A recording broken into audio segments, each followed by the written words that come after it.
नमस्कार। मुद्दा तो है मैं आपका स्वागत है। मैं हूं आपके साथ ब्रजेश चौक से। आज मुद्दा है जश्न पर सियासी जंग। जी हां, ठीक एक साल पहले 9 जून को नरेंद्र मोदी तीसरी बार देश के प्रधानमंत्री बने थे और इसी के साथ शुरू हुआ था मोदी राज का तीसरा अध्याय।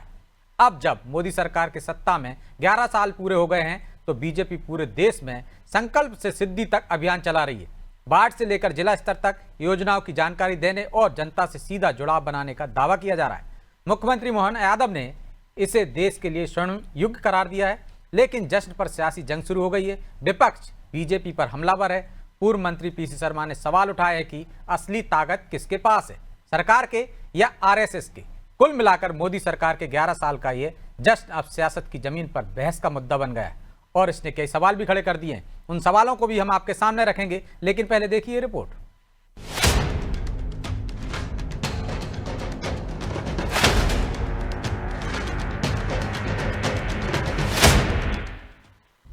मोदी सरकार के 11 साल, विपक्ष ने दागे सवाल।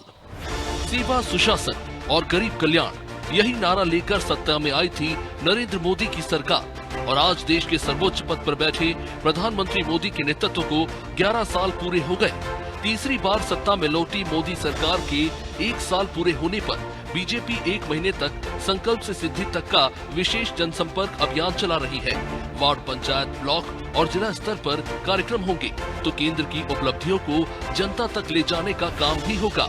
देश की चौथी सबसे बड़ी अर्थव्यवस्था बनाने से लेकर ऑपरेशन सिंदूर तक, ये सब अब संकल्प से सिद्धि तक अभियान के तहत हर गली, हर गांव में सुनाई देगा। मोदी सरकार के 11 साल पूरे होने पर मुख्यमंत्री डॉक्टर मोहन यादव ने कहा कि पीएम मोदी का हर कार्यकाल देश को आगे बढ़ाने वाला रहा है। आज का समय देश के लिए स्वर्णिम युग है। 11 साल पूरे हो रहे हैं। एक वर्तमान का दौर भारत का स्वर्णिम काल है। यशस्वी प्रधानमंत्री ने एक के बाद एक हर बार, हर काम में, हर कार्यकाल में देश और देशवासियों को जो काम करके दिखाया है, ये भूतो न भविष्यति। अपने साथ जिस प्रकार से देश के लोगों का मानस जोड़ते हुए दुनिया के अंदर भारत की पहचान बनाई, ये वाकई अद्भुत है। ये केवल नरेंद्र मोदी जी कर सकते हैं। लेकिन केंद्र की इस जश्न हुकूमत पर विपक्ष ने सवाल खड़े कर दिए, या यूं कहें कि मोदी सरकार के 11 साल पर अब सियासत शुरू हो गई है। कांग्रेस ने इसे सरकारी प्रचार करार दिया। पीसी शर्मा ने आरएसएस की भूमिका पर सवाल उठाए और पूछा कि सरकार चला कौन रहा है, आरएसएस या चुनी हुई सरकार? जो आरएसएस कहता है वही होता है या नहीं, ये जनता के सामने आना चाहिए। अब एक्शन में तो आरएसएस को आना है, क्योंकि इनके यहाँ कहा है कि 75 साल के बाद कोई बड़ी पोस्ट पे नहीं रहेगा। तो मैं समझता हूँ कि वो चीज़ पूरी होगी। अब रोल आरएसएस का है कि वो क्या कर पाती है, ताकतवर कौन है, वो सरकार और उसमें बैठे हुए लोग हैं या आरएसएस है। ये और जो ये लोग कहते हैं वो करते हैं कि नहीं, ये सब चीज़ सामने आई। मोदी सरकार के 11 साल के जश्न पर सियासी पारा चढ़ा हुआ है। बीजेपी इसे विकास और उपलब्धियों का उत्सव बता रही है तो विपक्ष इसे सत्ता का प्रचार। कुल मिलाकर एक और संकल्प से सिद्धि का रोड मैप तो दूसरी ओर सियासत के सवाल। खैर, अब ये देखना दिलचस्प होगा कि संकल्प से सिद्धि की ये यात्रा 2029 तक जनता को कितनी सिद्धि दिला पाती है, या फिर विपक्ष की सियासी सिद्धि इस अभियान पर भारी पड़ती है। ब्यूरो रिपोर्ट, अनादि टीवी।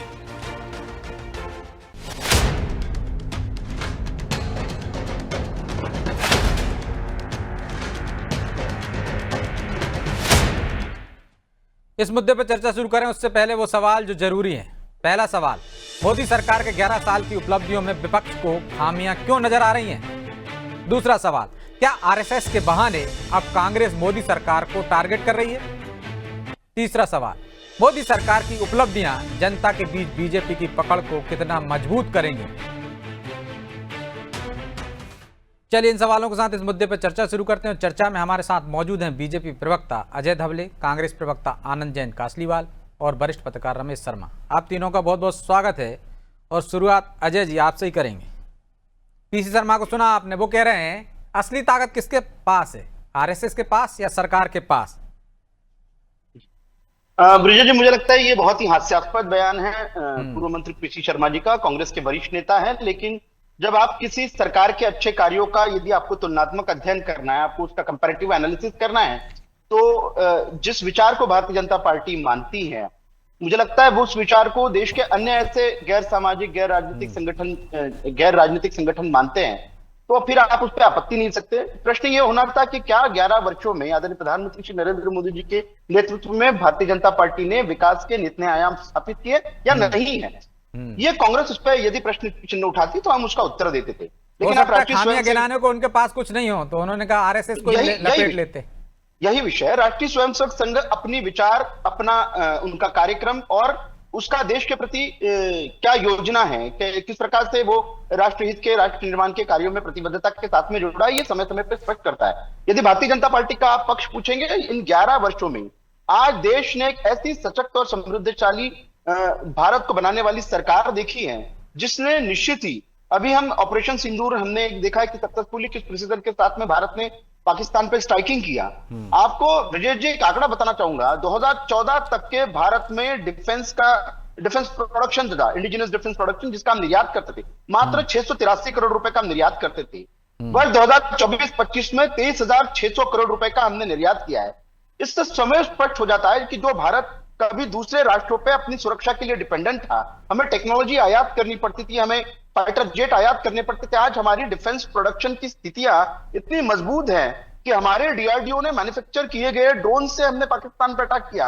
आज हमारी जो डिफेंस एयर डिफेंस सिस्टम है S-400 या ये जो रशिया के साथ और इजराइल के साथ में मिला के बनाएंगे, ये इतने सेल्फ ड्रिवन है कि आज भारत उन अग्रणी राष्ट्रों के साथ में खड़ा है जो खुद की रक्षा करना जानते हैं। यदि खुद पे वार हुआ तो खुद के देश में, मतलब हमने भारत के सीमा से रावलपिंडी तक के हमला किया है। बहुत ऐसे विषय हैं, अनेक परियोजनाओं का उदाहरण है आज ही हमारे उसमें बहुत विस्तार से जाएंगे तो 101 सैन्य उपकरण है जो हमने आयात पर रोक लगा दी है। अब हम ड्रोन भी बेच रहे हैं, तोप भी बेच रहे हैं दूसरे देशों को, लेकिन विस्तार में मत जाइए, छोटे छोटे बिंदुओं में बताइए। जी, छोटा बिंदु पे, जैसे आज हमारे राष्ट्रीय अध्यक्ष की पत्रकार वार्ता हमारे राष्ट्रीय कार्यालय से हुई, उन्होंने एक बहुत छोटा सा उदाहरण बताया। चिनाब पे जो हमारा आर्च ब्रिज बना है, उसका शिलान्यास की हम बात करें तो वो नरसिम्हा राव जी की सरकार ने उसको विजुअलाइज किया था, कंसेप्चुअलाइज किया था। आदरणीय प्रधानमंत्री श्री अटल बिहारी वाजपेयी जी ने उसे प्रोजेक्ट ऑफ नेशनल इंपॉर्टेंस घोषित किया था, लेकिन उसके बाद 2014 तक की सरकारों ने जहमत नहीं उठाई कि उस महत्वपूर्ण प्रोजेक्ट को, जो कश्मीर भारत का एक अभिन्न हिस्सा है, उस कश्मीर को जोड़ने के लिए सार्थक प्रयास करें। प्रधानमंत्री श्री नरेंद्र मोदी जी ने अपने विजन के साथ में, दूरदृष्टि के साथ में, और हम कहेंगे कि मैक्सिमम टेक्नोलॉजी जो यूटिलाइज हुई है वो हमारी सब भारतीय है। तो मेड इन इंडिया टेक्नोलॉजी से जो हमारा आर्क ब्रिज तैयार हुआ है, ये ऐसे अनेक उदाहरण है कि अनेकों परियोजनाओं का शिलान्यास प्रधानमंत्री श्री नरेंद्र मोदी जी ने अपने कार्यकाल में किया, उनका लोकार्पण भी उन्हें करने का इतिहास भी उन्हीं के नाम पे है। तो संकल्प से सिद्धि करने वाली सरकार है। निश्चित रूप से ये 11 वर्ष भारत को समृद्धशाली, सशक्त और बलशाली बनाने वाले 11 वर्ष रहेंगे। तो आनंद जी वो कह रहे हैं जो 2014 तक इतने सालों में नहीं हुआ वो करके दिखा दिया प्रधानमंत्री नरेंद्र मोदी ने। और क्या आपके पास उपलब्धियों में ही खामियां नहीं हैं आपके पास 11 साल में कि मोदी सरकार की कुछ खामियां आप बता सकें, इसलिए आरएसएस को टारगेट कर रहे हैं? आरएसएस थोड़ी सरकार चला रही। खामियां मैं बताता हूँ ना सर। पेट्रोल 100 के पार हो गया, सोना 1 लाख के पार हो गया, उसके बाद बेरोजगारी चरम पे है, 50 लाख करोड़ का कर्जा 2 लाख करोड़ हो गया। उसके बाद कोरोना में आपने थाली बजवाई, आप नोटबंदी लेके आए, देश की अर्थव्यवस्था को चरमरा दिया, छोटे व्यापारियों को खत्म कर दिया, जीएसटी के दायरे में हर छोटे व्यापारी को ले लिया, उसका व्यवसाय खत्म कर दिया। तो ये उपलब्धि तो है नरेंद्र मोदी जी और भारतीय जनता पार्टी के शासन की। महिला उत्पीड़न में नंबर 1, बेरोजगारी में नंबर 1, व्यापार में डे बाय डे डेफिसिट हो रहा है। जो मध्यम वर्गीय व्यापारी है उनकी कमर टूट गई है। 2 लाख करोड़ का कर्जा भारतीय जनता पार्टी ने देश पे दिया है। तो समृद्धि है, दिखाने की समृद्धि है, प्रचार प्रसार की समृद्धि है, मीडिया इवेंट की समृद्धि बता रहे हैं।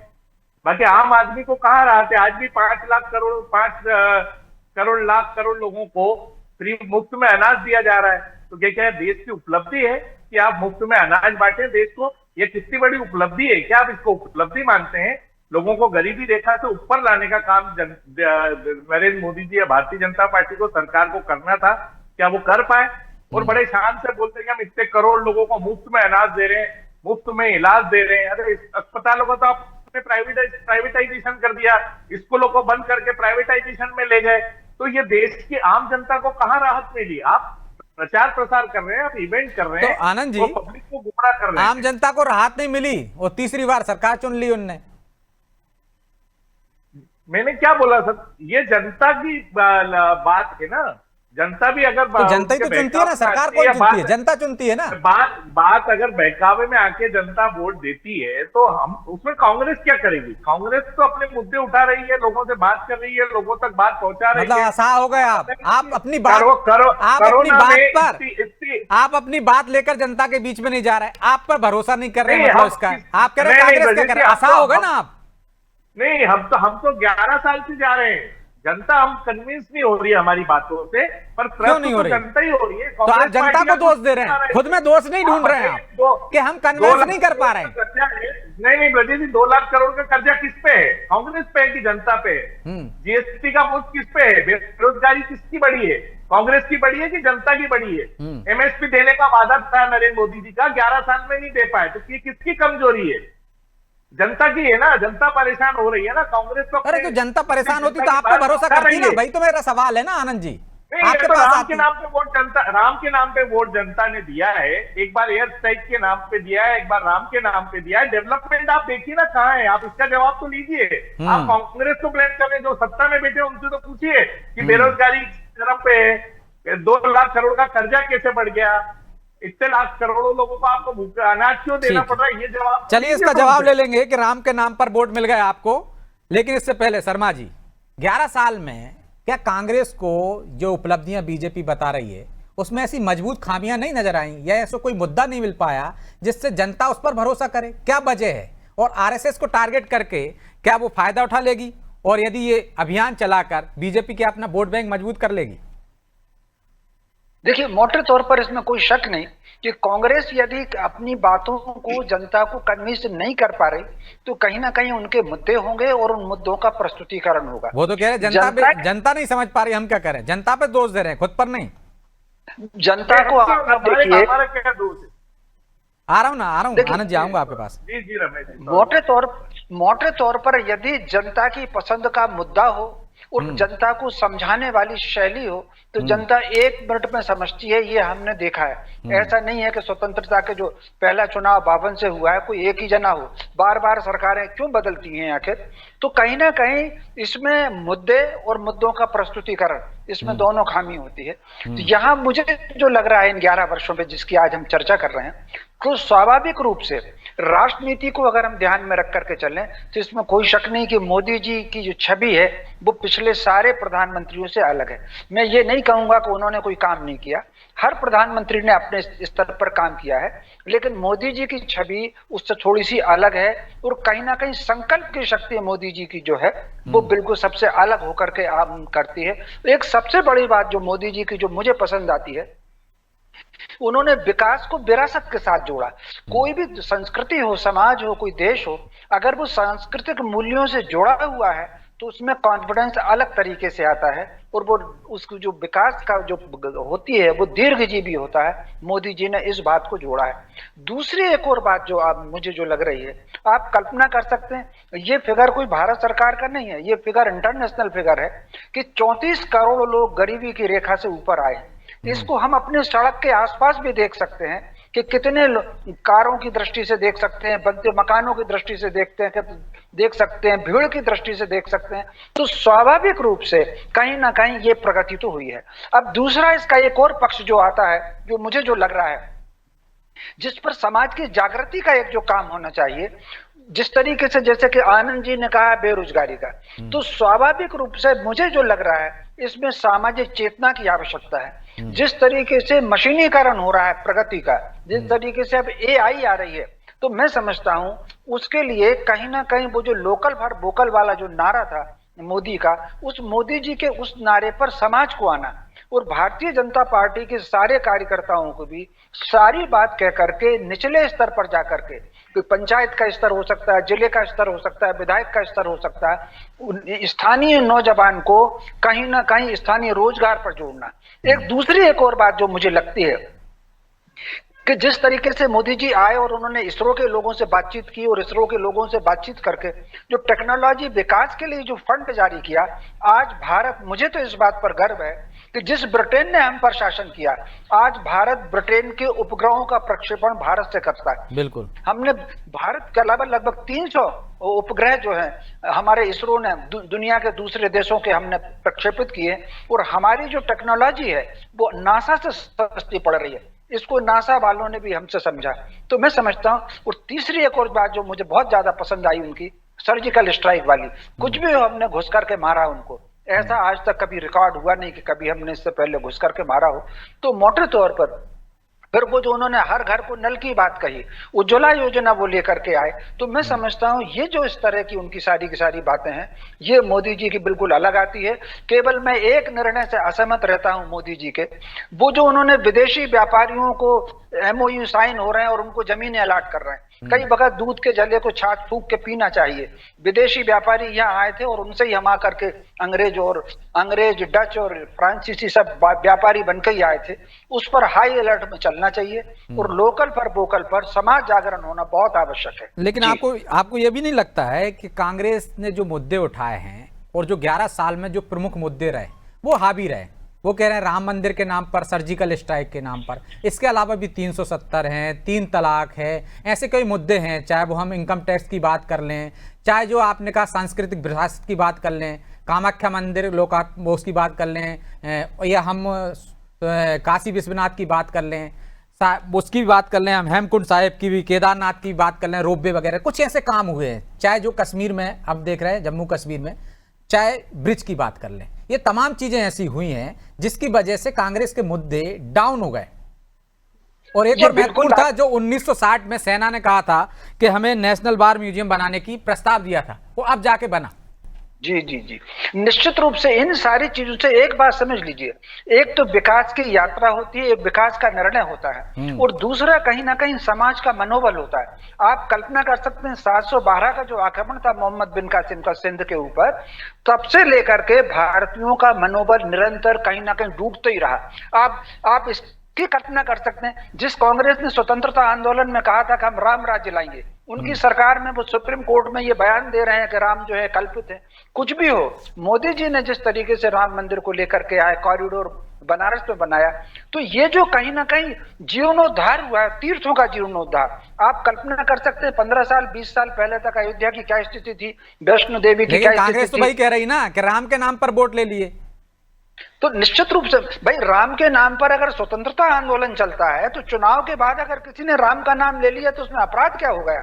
तो कुल मिलाकर के मैं समझता हूं ये जो सारी की सारी चीजें, मुद्दे की और जड़ की जो बात है, दुनिया का ऐसा कौन सा देश है जो अपने सांस्कृतिक विरासत से और सांस्कृतिक मूल्यों से हटा हुआ है? केवल और केवल भारत था। ये कहीं ना कहीं ये डर है, दहशत ही है कि पूरी दुनिया में आप कल्पना करिए, स्वतंत्रता के बाद आपने क्या ऐसा वातावरण बनाया था कि दुनिया में अकेला देश भारत है जहां अल्पसंख्यकों के डर से बहुसंख्यक बस्तियां खाली करते हुए घूमते रहे। कहीं ना कहीं मोदी से, उनके आने से, उनकी सरकार को आने से स्थानीय नागरिकों का मनोबल बढ़ा है। और मैं समझता हूं किसी भी देश के एस्टेब्लिशमेंट के लिए नागरिकों का मनोबल बढ़ना बहुत आवश्यक होता है। जो तो आनंद जी, मनोबल बढ़ा हुआ है और राम के नाम पर यदि वोट मिल रहा है तो लेंगे क्यों नहीं? क्योंकि सीएम भी कह रहे हैं कि राम के नाम पर, जब आपके शासन था, राम का नाम लेते थे तो दंगे हो जाते थे, अब राम के नाम पर वोट मिल रहे हैं, आप दंगे कराते थे। ये कह रहे हैं, ये मैं सुनवा भी देता हूं आपको, इसके बाद मैं आपका जवाब लूंगा, सुनवाइए जरा। हमने सबने देखा कांग्रेस के शासनकाल में भगवान राम का नाम लेते ही दंगे हो जाते थे, और भगवान राम के फैसले जब हो रहे कोर्ट से तो कांग्रेस की सरकार कह रही हम लागू नहीं कर सकते। अरे वाह, 140 करोड़ का देश, और इस देश के हिंदू मुस्लिम सालों से एक दूसरे के साथ रहते थे, लेकिन कांग्रेस के लोग वोट बैंक के आधार पर हमारे परस्पर धर्मों को लड़ाने का षड्यंत्र करते रहिए। लीजिए, वो कह रहे हैं कि आप लोग लड़ाते थे वोट बैंक के कारण। आनंद जी, मंदिर के ताले खुलवाए थे, भूमि पूजन राजीव गांधी जी ने कराई थी, ठीक है। उसके बाद आप ये बताइए कि देश में धर्म के नाम पे वोट अगर मांगे हैं तो ये डिसीजन तो कोर्ट ने किया है, मोदी जी का क्या श्रेय है उसमें? जो आज 70 साल से केस आप ही चल तो रहा अभी था, कह रहे थे कि राम के नाम पर वोट मांगे, अब आप कह रहे हैं कोर्ट का फैसला है। वोट मांग रहे हैं तो गलत ही कर रहे हैं ना। कोर्ट के डिसीजन को आप वोट में कन्वर्ट करने की बात कर रहे हैं कि हमने बनाया, तो भगवान के नाम का दुरुपयोग कौन कर रहा है? नहीं भाई, उनको तो एजेंडे में था ना जनता को 370 कौन राम पकड़ मंदिर। चला रहा है? आप जनता के पूछते बीच- थे, जनता नहीं के बीच आनंद जी, नहीं है बोलना। आप ही पूछते थे ना राजीव गांधी कि तारीख कब बताओगे, आप ही राजीव पूछते थे। गांधी जी ने मूर्ति स्थापित की थी, ये आप बताया कभी? मीडिया ने नहीं बताया। खूब आपने बताया, सिर्फ आप ही अभी बता रहा हूँ, इससे पहले भी बार बार बता रहा हूँ, आपने बीच में भी जब राम मंदिर हुआ था तब भी बताया था भाई। नहीं, अब आप इससे मनोबल बढ़ने का क्या है? इससे देश की जनता को क्या फायदा मिला राम मंदिर से, आप ये बताएं। आपने तीर्थों का उद्धार किया, संस्कृति का वो किया, उससे आम जनता को गरीबी में, बेरोजगारी में राहत मिली क्या? क्या सिलेंडर के रेट वो तो सही कह रहे हैं, मतलब सीएम आप राम मंदिर का विरोध करते हैं, आपने जब तक नहीं बनवाया था तो बेरोजगारी खत्म हो गई थी क्या? नहीं ब्रजेश जी, किसानों को आपने एमएसपी डबल दी क्या? बेसिक मुद्दों को तो आप लोग कंफ्यूज करते हैं। हम क्यों कंफ्यूज करेंगे? आप अपनी बात जनता तक नहीं पहुंचा पा रहे हैं, आप पर जनता भरोसा नहीं कर रही, आप मीडिया को दोष दे रहे हैं। राजीव मंदिर ने दरवाजे खुलवाए थे, मूर्ति स्थापना राजीव गांधी के शासनकाल में हुई। मोदी जी के कोर्ट के डिसीजन में कोर्ट ने डिसीजन दिया, मोदी जी या भारतीय जनता पार्टी ने नहीं दिया। तो जनता को बहकावे में बोला है। हमारा जवाब ये है कि 2 लाख करोड़ का कर्जा इस देश पे है, तो देश कहाँ प्रगति कर रहा है? 5 करोड़ लोगों को आप अनाज ठीक है, दे फिर रहे हैं, तो रिपीट क्या कर रहे हैं, आप ये प्रगति पहले कर दौर रहा में है? बोल चुके हैं, जवाब ले लेता हूँ। नहीं तो दीजिए। फिर आप बताइए ना, आप हमारी बात का तो जवाब लीजिए। आप अरे जवाब ले रहा हूँ ना, अजय जी जवाब दे दीजिए। जी जी जी इसका रजत जी, क्या जवाब है? शिक्षा के रजत जी, 2 आंकड़े बताना चाहता हूँ, ठीक। 2 आंकड़े बताना चाहता हूँ। इन्होंने कहा कि देश में राम मंदिर बन गए या अन्य मंदिरों के कॉरिडोर बन गए, देश की इकोनॉमी में कितना फर्क पड़ा। बहुत महत्वपूर्ण आंकड़ा है, और ये आंकड़ा, हमारा आंकड़ा ये है कि जीडीपी में लगभग 2.32% का इंक्रीमेंट हुआ है। पर्यटन मंत्रालय के आंकड़े के अनुसार 2022 में धार्मिक पर्यटन से 1,34,000 करोड़ रुपए की शुद्ध रूप से कमाई हुई है। तो आप ये स्पष्ट रूप से समझ सकते हैं कि भारतीय जनता पार्टी ने विरासत से विकास का जो हमारा एजेंडा था, आज आप देखेंगे इनको आपत्ति है कि राजीव गांधी जी को श्रेय क्यों नहीं मिला। हम तो कहते थे कि राजीव गांधी या उसके पूर्व के जितने भी प्रधानमंत्री थे या उसके बाद के प्रधानमंत्री थे, राम मंदिर इस देश की अस्मिता का विषय था, राम मंदिर देश के अध्यात्म का विषय था, चेतना का विषय था। ये कोई भी बना लेता, उसको उसका क्रेडिट मिलता, देश की जनता उसके साथ में खड़ी होती। यदि भारतीय जनता पार्टी ने अपने बीजेपी ने भारतीय जनता पार्टी का सारे भारतीय जनता पार्टी के सारे मैनिफेस्टो उठाकर देख लीजिए। हमारे मैनिफेस्टो में लिखा है कि भारतीय न्याय व्यवस्था के अधीन जो भी निर्णय मान्य सर्वोच्च न्यायालय का आएगा, उसके तहत उस भव्य दिव्य राम मंदिर निर्माण में हमारी सक्रिय भूमिका रहेगी, सक्रिय सहभागिता रहेगी। आज भारतीय जनता पार्टी के कार्यकर्ता देश में घूम घूम कर कह रहे हैं कि रामलला का मंदिर बनाने में भाजपा का सहयोग रहा है। चलिए माफी चाहता हूं अजय जी, क्योंकि समय की बाध्यता है, इसलिए चर्चा को यहीं विराम देना होगा। आप तीनों का बहुत बहुत धन्यवाद। तो निश्चित तौर पर 11 साल का जो जश्न मना रही बीजेपी, उसका हक बनता है, लेकिन विपक्ष का भी हक बनता है कि वो खामियां गिनाए। लेकिन क्या खामियां गिना पा रही है? इस पर उसे विचार करने की जरूरत है। क्यों जनता उनके वादों पर, उनके मुद्दों पर भरोसा नहीं कर रही, और जो तीसरी बार सरकार में है उनकी उपलब्धियों पर ही बखान कर रही है? इस पर उसे विचार करना होगा, क्योंकि नई रणनीति के साथ, या वो कहने का जो तरीका है, वो शैली होनी चाहिए कांग्रेस की कि लोग उस पर भरोसा करें, इस पर वो खुद विचार करें। बहरहाल मुद्दा तो है इतना ही। मुझे दीजिए इजाजत और आप देखते रहिए अनादि टीवी। नमस्कार।